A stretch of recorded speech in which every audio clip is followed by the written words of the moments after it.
Bemo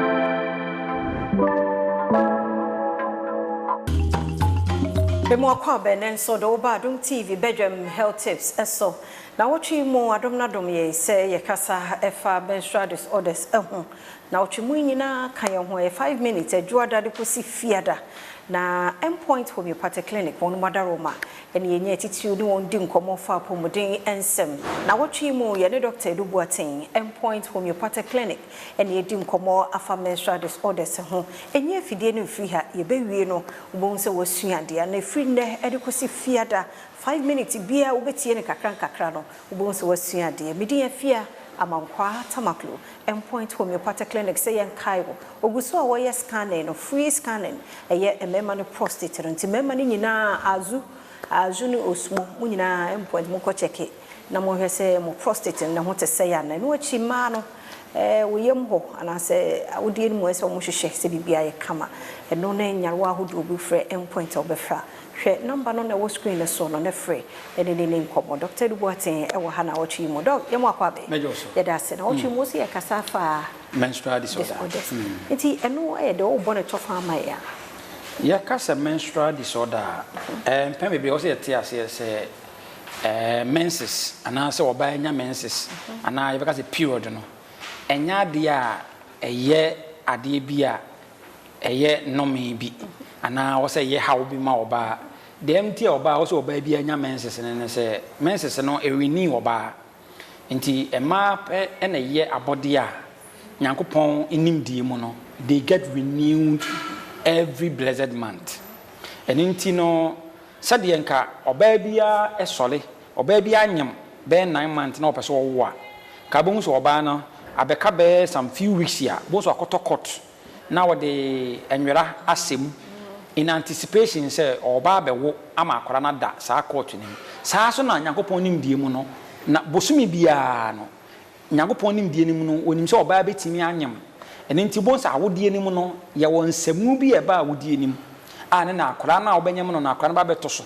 enti say bosome ne beso na say oba wa anyam a na wo say saa awodie nim no e de e cleanse enti de pani chen nyina say obanya menses no e cleansing test say oba no is being renewed and also oba no I say efi na eyi afiri ne honam due ne na foforo asaba eni to busumi bia na oba wa anyem nko ade a ena nye say oba no adumi no posode a ana say oba no yayi oba na wode afiri hode a na ye so oba no busumi bia so onya ne menses na mmom menses ni mu ema no mo ena abom say ma bi wo ho a na akoye wo haw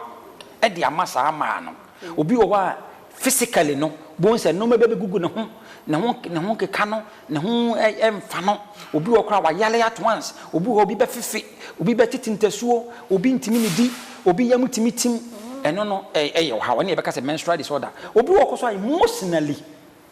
adwene mu no na obenya ne menses no na wonya ne menses no na ne bu fufufufu na wo chew na obi wo ha bon so wa ye depressed ni nyina ka bomu no ene be ka saa oba no onye bibi efen say menstrual disorder na menstrual disorders ni o ma hodo bebre ye obi bibi be ka say amenorrhea oba ne menses e makora ye obi bibi be ka say dysmenorrhea oba obenya ne menses na ya si dwa no na ya si tutu no obi kwa ntimi sore no wanante no akwa adwuma ene obi be ka say premenstrual syndrome oba bi benya ne menses ya na fuye kapu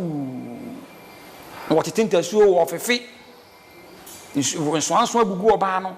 or before benya the menses no or be go through how bebre and so your menstrual disorder ni bia any obi e be kan say menorrhagia or baby benya the menses ya moja tuno excessive bleeding and also cry o mo ahudo bebre ye wo hypomenorrhagia ye obi e be kan say polymenorrhagia ye obi e be kan say metromenorrhagia yes ni nyina no eye haw a wo chena nyame boa ye be dosuko ni akom endpoint homeopathic clinic say wo any menstrual disorders oba bia wotie bia no wo haw mu nchima mu haw a oba endpoint ya scan no eye free prostate so be ma so oba scan no eye free yade bia haw bia frɛ number yi so endpoint it was frɛ 0244 86 70 68 0244 86 70